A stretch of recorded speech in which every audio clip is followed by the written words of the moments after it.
এরকম ঘটনা বহু লোকের জীবনে হয়েছে। ভাগ্যবান তারাই যাদের জীবনে এই ঘটনা ঘটেনি। তবে ভাগ্যবান লোকেদের সংখ্যা এক্ষেত্রে খুব একটা বেশি নয়। কখনো ভেবে দেখেছো কি, তুমি যখন কাউকে খুব ভালোবাসো, সে যখন হঠাৎ করে তোমাকে হোয়াটসঅ্যাপ, মেসেঞ্জার বা সব রকম সোশ্যাল মিডিয়া প্ল্যাটফর্ম থেকে যখন ব্লক করে দেয়, তখন কেমন লাগে? তোমার মন ভেঙে যায়, ঠিক তো? আজকের ভিডিওতে আমরা এই পরিস্থিতিতে কিভাবে তুমি নিজেকে সামলাবে এবং নিজের আত্মমর্যাদা কিভাবে বজায় রাখবে সেই বিষয়ে বিস্তারিত আলোচনা করব। প্রথমেই বুঝতে হবে, ব্লক করা মানে তোমার জীবনের শেষ নয়। নিজেকে প্রশ্ন করো, আমি কি এরকম কিছু করেছি যা তাকে কষ্ট দিয়েছে? যদি উত্তর না হয়, তাহলে জেনে রেখো সমস্যা তোমার নয়, তার। এই মুহূর্তে তাকে আর ঘাঁটানোর চেষ্টা করো না। তুমি যদি দেখো ব্লক করার আগে তার আচরণ বদলাচ্ছিল, তাহলে বুঝে নিও যে তার জীবনে হয়তো কোনো সমস্যা চলছে, বা হয়তো নতুন কেউ তার জীবনে এসেছে, হতেই পারে সেটা। এক্ষেত্রে তোমার উচিত নিজেকে সময় দেওয়া ও ধৈর্য রাখা। সোশ্যাল মিডিয়া থেকে কিছুদিন দূরে থাকো, নিজের অনুভূতিগুলোকে বুঝে নাও এবং শান্ত থাকো। অনেক সময় যখন আমরা যাকে ভালোবাসি সে যদি আমাকে ব্লক করে, আমরা একেবারেই ভেঙে পড়ি। ভেঙে পড়াটা খুবই স্বাভাবিক। হতে পারে তার তোমার উপর কোনো ব্যাপারে অভিমান বা রাগ হয়েছে। তাই যদি হয়, তাহলে তুমি নিশ্চিত থাকো কিছু দিনের মধ্যেই সে তোমাকে আনব্লক করে দেবে। তাই তোমাকে শান্ত থাকতে হবে ও ধৈর্য রাখতে হবে। তবে এই ব্লক বা আনব্লক করা হলো খুবই চাইল্ডিশ। এতে বোঝা যায় যে তার মানসিক স্থিরতা নেই। তবে যাই হোক না কেন, নিজের আত্মমর্যাদা বিকিয়ে দিও না। অনেক সময় যখন দেখি আমাদের ব্লক করা হয়েছে, আমরা অন্যের নাম্বার থেকে তাকে ঘন ঘন মেসেজ করি। এটা করবে না। এতে যে তোমাকে ব্লক করেছে সে আরও বিরক্ত হবে এবং তোমাকে ছোট নজরে দেখবে। সে তোমাকে মূল্যহীন ভাববে। তুমি যদি বারবার অন্য নাম্বার থেকে তাকে মেসেজ করতে থাকো, তাহলে মহা ব্লক বলে যদি কোনো অপশন থাকতো, সেটাও সে তোমাকে করে দেবে। তোমার যদি কোনো দোষ না থাকে, তাহলে তুমি শান্ত হয়ে বসে থাকো। যদি আনব্লক করার থাকে সে আনব্লক করবে, আর যদি তার আনব্লক করার ইচ্ছে না থাকে, তাহলে তুমি যতই তার হাতে পায়ে ধরো না কেন, কিচ্ছু কাজ হবে না। তুমি যদি নিতান্তই ব্যাকুল হয়ে যাও, তাহলে একবার কি দুবার কোনোভাবে তার সাথে যোগাযোগ করে জিজ্ঞাসা করতে পারো সে তোমাকে ব্লক করেছে কেন।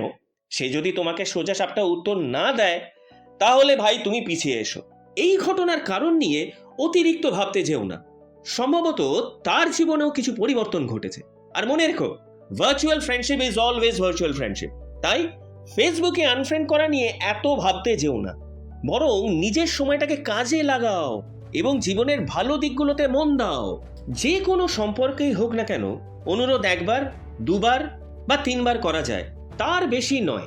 আর যাই হোক না কেন, নিজেকে তার সামনে ভিখিরি প্রমাণিত করো না। তুমি যদি নিজের চোখেই নিজে ছোট হয়ে যাও, তাহলে তোমার জীবনে আর কিছুই অবশিষ্ট রইল না। সে যদি তোমাকে ফেসবুকে আনফ্রেন্ড করে, প্রথমত তার প্রোফাইলে যাওয়া বা তাকে অন্য প্রোফাইল থেকে বারবার ফ্রেন্ড রিকোয়েস্ট পাঠানোর চেষ্টা করো না। ভুলেও অন্য প্রোফাইল ক্রিয়েট করে তার প্রোফাইল স্টক করো না। সে তার জীবনে কি করছে, ভালো আছে না দুঃখে আছে, এসব জানার তোমার কোনো প্রয়োজন নেই। তুমি যখনই অন্য প্রোফাইল খুলে তার প্রোফাইল স্টক করবে বা ফ্রেন্ড রিকোয়েস্ট পাঠাবে, দেখবে তুমি তখন ভালো নেই। কারণ তুমি বুঝে যাবে যে তোমাকে ছাড়া সে দিব্যি আছে। মন থেকে তুমি বরং চাও সে যেন ভালো থাকে এবং তুমিও ভালো থাকো। এই যে আমাদের মনের মধ্যে একটা খুঁতখুঁচানি থাকে না, আমাকে কেন আনফ্রেন্ড করলো, আমার কি দোষ ছিল, এত বেশি ভাবতে যেও না। You can't control everything in life, specially people. হ্যাঁ, তবে এটা তখনই প্রযোজ্য যদি তোমার সত্যিই কোনো দোষ না থাকে। প্রথমে ভেবে দেখো সে কি এমন কোনো ইঙ্গিত দিচ্ছিল যা তুমি এড়িয়ে গিয়েছিলে। যদি না পাও, তাহলে ধরে নাও এটা তার ব্যক্তিগত সিদ্ধান্ত। জীবনের সব প্রশ্নের কিন্তু উত্তর পাওয়া যায় না, তাই সবকিছুর উত্তর খোঁজার চেষ্টা করো না। মাঝে মাঝে নিস্তব্ধতার ভাষা বুঝে নিতে হয়। তুমি যদি দেখো কেউ তোমার ফোন বা মেসেজের উত্তর দিচ্ছে না, তখন বারবার ফোন করার বা মেসেজ পাঠানোর ভুল করো না। এটা তোমার মর্যাদাকে ধূলিসাৎ করে দেবে, তোমাকে ভ্যালুলেস করে দেবে তার কাছে। নিজেকে ভ্যালুলেস বানিও না তার কাছে। হতে পারে সে সময় সে সত্যিই ব্যস্ত ছিল, বা হয়তোবা সে সময় তার কথা বলার বা মেসেজের উত্তর দেওয়ার ইচ্ছে ছিল না। অনেক সময় আমাদের ফোনে কথা বলার বা মেসেজের উত্তর দেওয়ার ইচ্ছে হয় না, এটা খুবই স্বাভাবিক, সেটা যে কোনো কারণেই হোক না কেন। কিন্তু সে যদি দিনের পর দিন তোমার মেসেজের উত্তর না দেয়, তোমার ফোন না তোলে, বা তোমাকে 10 বার ফোন করলে তার মধ্যে সে 2 বার ফোন ধরে, অথবা 3-4 দিন পর তোমার মেসেজের উত্তর দেয়, এবং যদি এটা ক্রমাগত চলতেই থাকে, তাহলে তোমাকে বুঝে নিতে হবে যে সে তোমাকে ইন্টেনশনালি অ্যাভয়েড করছে। কারণ একটা মানুষ দিনে 24 ঘন্টা ব্যস্ত থাকতে পারে না। আর আমরা সত্যিই যদি কাউকে ভালোবাসি, তখন শত ব্যস্ততার মধ্যেও আমরা সময় বার করি আমাদের ভালোবাসার মানুষটার সাথে কথা বলার জন্য, দেখা করার জন্য। এই রকম পরিস্থিতিতে তুমি তাকে তার মতো থাকতে দাও, বরং একটু হেসে মনে মনে নিজেকে বলতে পারো, আমি আপ্রাণ চেষ্টা করেছিলাম সম্পর্কটাকে স্বাভাবিক করার, কিন্তু সে রাখতে চাইছে না, তাই রইল ঝোলা চলল ভোলা। তাকে নিজের মতো থাকতে দাও। অনেক সময় দূরত্ব সম্পর্ককে বোঝাতে সাহায্য করে। তুমি 1 বার 2 বার বা খুব বেশি হলে 3 বার তার সাথে যোগাযোগ করার চেষ্টা করতে পারো। যদি সাড়া না পাও, তাহলে থেমে যাও। Everything has a limit and you should respect that boundary. এই সময় নিজের পছন্দের কোনো কাজ করো, যেমন গান শোনা, সিনেমা দেখা বা বই পড়া। যদি সে 4-5 দিন পর মেসেজের উত্তর দেয়, তাহলে এটাকে তুমি ভিন্নভাবে দেখতে পারো। হয়তো সে সত্যিই ব্যস্ত ছিল। তবে যদি এটা নিয়মিত হয়, তাহলে তার সাথে সোজা সাপটা কথা বলো।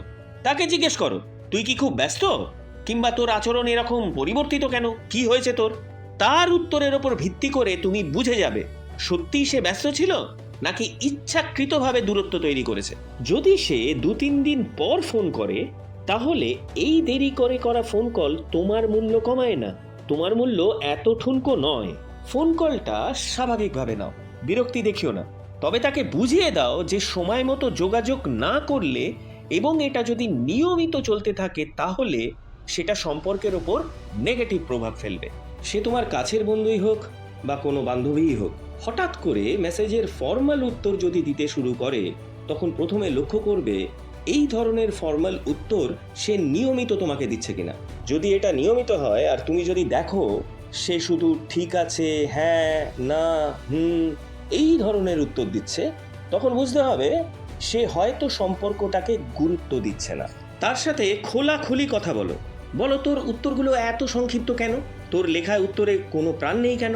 কি হয়েছে তোর? এরকম অদ্ভুত আচরণ কেন করছিস? তার প্রতিক্রিয়া দেখো এবং সেই অনুসারে প্রয়োজনীয় পদক্ষেপ নাও। তার প্রতিক্রিয়াই তোমাকে বুঝিয়ে দেবে তার মনোভাব। জীবনে সব রকম পরিস্থিতির জন্য নিজেকে তৈরি রাখো। সে যদি হঠাৎ করে এবং ইচ্ছাকৃতভাবে তোমাকে এড়িয়ে চলে, তাহলে তার আচরণের কারণ বোঝার চেষ্টা করো। সরাসরি জিজ্ঞেস করো, তুই কেন আমাকে এড়িয়ে চলছিস? যদি সে সঠিক উত্তর না দেয়, তাহলে নিজেকে দূরে রাখো। আর যাই হোক না কেন, সে কেন এমন করছে তা জানার জন্য তাকে বারবার অনুরোধ করো না। সে যদি তোমাকে ছাড়া থাকতে পারে, তাহলে তুমিও তাকে ছাড়া থাকতে পারবে। জীবনে না কারোর জন্য কিছু থেমে থাকে না। নিজেকে তার সামনে মূল্যহীন করো না। যদি তুমি তোমার ফোনের মেসেজের সাড়া না পাও, তখন থেমে যাও। তার সাথে আর যোগাযোগ করার চেষ্টা করো না। এটা তোমাকে আরও ছোট করে দেবে তার সামনে। তোমার আত্মসম্মানের না যথেষ্ট মূল্য আছে। নিজের আত্মমর্যাদা তার কাছে এইভাবে হারিয়ে ফেলো না। এই জীবনের এক অদ্ভুত নিয়ম আছে। তুমি যাকে পাওয়ার জন্য পাগলের মতো ছুটবে, অধিকাংশ ক্ষেত্রেই দেখবে সে তোমার থেকে অনেক দূরে সরে যাবে। কিন্তু যখনই তুমি থেমে যাবে, তখন সে তোমার কাছে আবার ফিরে আসতে চাইবে। ভালোবাসা, বন্ধুত্ব, অ্যাটেনশন এসব ভিক্ষে চেয়ে পাওয়া যায় না। নিজেকে বলো এবং প্রতিজ্ঞা করো, I will rather choose to die, but I will never beg for love, friendship and attention. আচ্ছা, ধরে নাও তোমার অনেক অনুরোধে সে দয়াপূর্বক হয়ে তোমার সাথে আবার কথা বলতে শুরু করলো, বা তোমার সাথে সম্পর্কটা আবার স্বাভাবিক করে নিল। ভেবে দেখো তো, এরকম একটা বোঝাপড়া কি আদৌ ভালো? সত্যিটা হলো, she or he is feeling pity for you. তুমি কি সেটা চাও? তুমি কি তার করুণার পাত্র হয়ে থাকতে চাও? প্রশ্ন করো, সে নিজের ইচ্ছে তোমার সাথে কথা বলছে না, বা নিজের ভালোবাসার টানে তোমার সাথে সম্পর্কে থাকছে না? তোমার কান্নাকাটি দেখে মনে মনে সে তোমাকে একেবারে ফালতু ছেলে বা মেয়ে ভাবছে এবং দয়াপূর্বক তোমার সাথে থাকছে। আমি গ্যারেন্টি দিয়ে বলছি, সে যদি তোমার সাথে দয়াপূর্বকভাবে থাকে, তাহলে আবার সে তোমাকে ভবিষ্যতে ছেড়ে যাবে। কাউকে বেঁধে রাখতে যেও না। নিজের জীবনের দরজাটা না খোলা রাখো। যার যাওয়ার সে চলে যাবে, যার থাকার সে তোমার সাথে থেকে যাবে। নতুন যদি কারুর তোমার জীবনে আসার থাকে তাহলে সেটাও হয়ে যাবে। সম্পর্ককে না পাখির মতো আকাশে উঠতে দাও। যদি কারুর থাকার না হয় তাহলে সে নানা রকম এক্সকিউজ দেখাবে এবং ঠিক চলে যাবে। আর যার থাকার সে জীবনে যতই কঠিন পরিস্থিতি আসুক না কেন সে তোমার পায়ে পা মিলিয়ে তোমার জীবনযাত্রার সাথী হবে অথবা তোমার বন্ধু হবে। বন্ধুত্ব আর ভালোবাসা হলো জীবনে খুবই মূল্যবান। এটা স্বতঃস্ফূর্তভাবে হয়। বন্ধুত্ব আর ভালোবাসা কেনা যায় না বা বলপূর্বক হয় না। আর সত্যি কথা বলতে কি, আমাদের জীবনে সত্যিকারের বন্ধু কতজনই বা থাকে? বড়জোর 2জন, 3জন বা 4জন। বাকি যারা তোমার চারপাশে রয়েছে তারা তোমার বন্ধু নয়, তারা শুধুই ভিড়। বন্ধুত্ব বড়ই গভীর শব্দ। বন্ধুত্ব মানে দায়িত্ব। বন্ধুত্ব মানে সে তোমার জন্য সব কিছু করতে পারবে এবং প্রয়োজনে তোমাকেও তার জন্য সব কিছু করতে হবে। এত বড় দায়িত্ব সবার দ্বারা পালন করা হয় না। এবার সবচেয়ে গুরুত্বপূর্ণ ব্যাপার নিয়ে আলোচনা করি। ধরো তোমার যে কাছের মানুষ সে হঠাৎ করে তোমাকে ব্লক করলো, আনফ্রেন্ড করলো এবং তার জন্য তুমিই দায়ী, তোমার ব্যবহার দায়ী। হয়তো তুমি তাকে গভীরভাবে আঘাত করেছো বা তুমি তাকে চিট করেছো। তখন তোমার কি করা উচিত? তোমার যদি দোষ থাকে তাহলে নির্দ্বিধায় তার সাথে যেভাবেই হোক না কেন যোগাযোগ করে তার কাছে নিঃস্বার্থভাবে অন্তর থেকে ক্ষমা চাও। তোমার যদি দোষ থাকে তাহলে ক্ষমা চাইতে কোনো লজ্জা নেই। এখানে নিজের ইগো একদম রাখবে না। তোমার অনেকবারের ক্ষমা চাওয়ার পরেও সে যদি তোমাকে তার জীবন থেকে দূরে রাখতে চায় তাহলে সেটা তোমাকে মেনে নিতে হবে। হতে পারে তার কিছুটা বা অনেকটা সময় দরকার। এটাও ভেবে দেখতে হবে তোমার দোষটা কত বড় মাপের। কিন্তু তুমি যদি দোষী না হও এবং তুমি যদি নিশ্চিত হও তোমার কোনো ভুল নেই, তবে নিজেকে অকারণে দোষারোপ করা বন্ধ করো। তাকে বারবার বোঝানোর চেষ্টা করো না। নিজের আত্মসম্মান বজায় রাখো, নিজেকে ভালোবাসো, নিজের শখ ও আগ্রহে মন দাও। নতুন সম্পর্ক তৈরিতেও নিজেকে প্রস্তুত করতে পারো যদি তোমার মন চায়, কিন্তু সেটা এই মুহূর্তে নয়। Take time to heal yourself. Give yourself a few weeks or months to hill.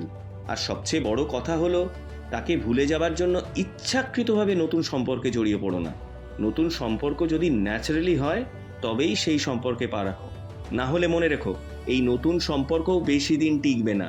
কতটা সময় তোমার লাগবে এই আঘাত থেকে বেরিয়ে আসার জন্য সেটা তোমার উপর নির্ভর করছে। It varies from person to person. নিজের কেরিয়ারে ফোকাস করো। It's your golden time and it will never going to come back. নিজের দক্ষতা বাড়ানোর জন্য নতুন কিছু শেখা শুরু করো, নতুন হবি ট্রাই করতে পারো। নিজের স্বাস্থ্যের প্রতি সচেতন হও, নিজের মা বাবার প্রতি আরও যত্নবান হও। তারা অনেক কষ্ট করেছে তোমাকে লেখাপড়া শেখাতে ও মানুষ করতে। তুমি যদি আজকে এই পরিস্থিতিতে থাকো তাহলে মনে রেখো নিজের মর্যাদা ও আত্মসম্মান সবচেয়ে গুরুত্বপূর্ণ। জীবনে এমন বহু মানুষ থাকবে যারা তোমার মূল্য বুঝবে না। আবারও বলছি, জীবনের সব কিছুর উত্তর খুঁজতে যেও না, সব কিছুর উত্তর পাওয়া যায় না। তুমি ভিখিরি নও, নিজেকে তার সামনে ভিখিরির মতো দেখিও না। তোমার জীবনের মানে কখনোই অন্য কারোর উপর নির্ভর করে না।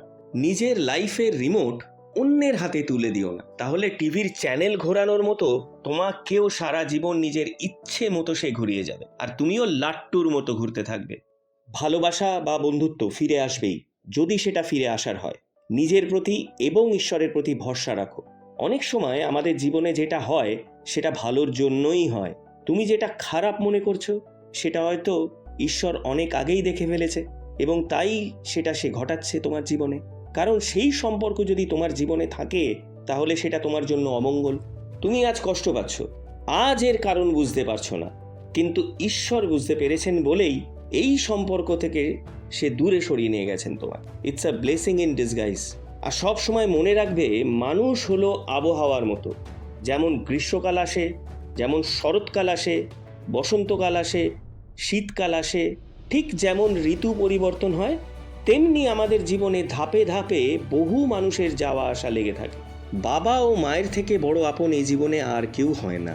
কেউ সারা জীবন থাকে না। তোমার বাবা মাও তোমার সাথে সারা জীবন থাকবেন না, তাই তাদের প্রতি আরও যত্নবান হও। এইসব ব্লক বা আনফ্রেন্ড ম্যাটার নিয়ে অহেতুক চিন্তা বা ব্যথিত হয়ে নিজের জীবনের মূল্যবান সময় নষ্ট না করে তোমার জীবনের লক্ষ্যের দিকে এগিয়ে চলো। এসব ব্লক আনফ্রেন্ড খুবই তুচ্ছ ব্যাপার। যে মানুষটি, যেই বন্ধুটি তোমার জীবনে থাকার তার যদি সত্যিই থাকার সদিচ্ছা থাকে, তাহলে যতই কঠিন পরিস্থিতি হোক না কেন সে ঠিক তোমার সাথে থাকবে। আরেকটা কথা মনে রাখবে, যে তোমাকে ব্লক বা আনফ্রেন্ড করেছে তার এবং তোমার কিছু কমন ফ্রেন্ড থাকাটা খুবই স্বাভাবিক। ভুলেও এই কমন ফ্রেন্ডদের কাছে রিকোয়েস্ট করবে না তাকে বোঝাবার জন্য যেন সে তোমাকে আনব্লক করে দেয় বা আবার সম্পর্কটা স্বাভাবিক করে নেয়। এতে তুমি তার কাছে তো বটেই, এবং এই কমন ফ্রেন্ডদের কাছেও হাসির খোরাক হয়ে উঠবে। এইভাবে কখনোই সম্পর্ক স্বাভাবিক হয় না। ভুলেও তুমি তোমার ফেসবুক, ইনস্টাগ্রাম বা হোয়াটসঅ্যাপে স্টেটাস, স্টোরি বা পোস্টে কোনো স্যাড স্টেটাস দেবে না। এতে তুমি তার কাছে আরও করুণার পাত্র হয়ে যাবে। তোমার যতই কষ্ট হোক না কেন তুমি স্বাভাবিক নিজেকে দেখাবে, স্পেশালি সোশ্যাল নেটওয়ার্ক প্ল্যাটফর্মে। যদি কান্না পায় তাহলে কাঁদবে, তবে তার সামনে বা তোমার আর ওর কমন ফ্রেন্ডদের সামনে কখনোই কাঁদবে না। তোমার নিজেকে স্বাভাবিক হতে যতটা সময় লাগবে সেই সময়টা নিজেকে দেবে। দুঃখ পেলে কান্না পাওয়াটা খুবই স্বাভাবিক, সে পুরুষই হোক কিংবা মহিলা। কান্না আটকে রাখবে না, কাঁদলে মন হালকা হয়। দুঃখ পেলে সবাই কাঁদে, কেউ সামনে কাঁদে, কেউ লুকিয়ে কাঁদে। যে কাঁদে না সে হলো পিশাচ। তুমি যদি চাও এই সময় তোমার খুব কাছের কোনো বন্ধুর কাছে তোমার কষ্টের কথা শেয়ার করতে পারো, এতে তোমার মন অনেকটা হালকা হবে। তবে মনে রাখবে, সেই বন্ধুটি যেন তোমাদের কমন ফ্রেন্ড না হয়। যখন তোমার কান্না থেমে যাবে তখন কিন্তু সেই একই ঘটনার জন্য আবার কাঁদবে না। If you want to cry, then cry a river, but when you are done crying, then never cry for the same reason again. মনে রেখো, সময়, নদীর স্রোত এবং জীবন কারোর জন্য কখনোই থেমে থাকে না। Life will always find a way.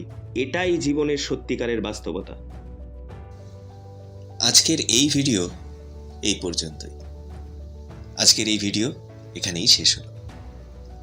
Animated জীবন কথা ইউটিউব চ্যানেলে এই ভিডিওটি দেখার জন্য আপনাদের সকলকে জানাই অসংখ্য ধন্যবাদ। আপনারা সবাই ভালো থাকুন, আনন্দে থাকুন, সুস্থ থাকুন। আবার দেখা হবে খুব শীঘ্রই পরের নতুন ভিডিওতে।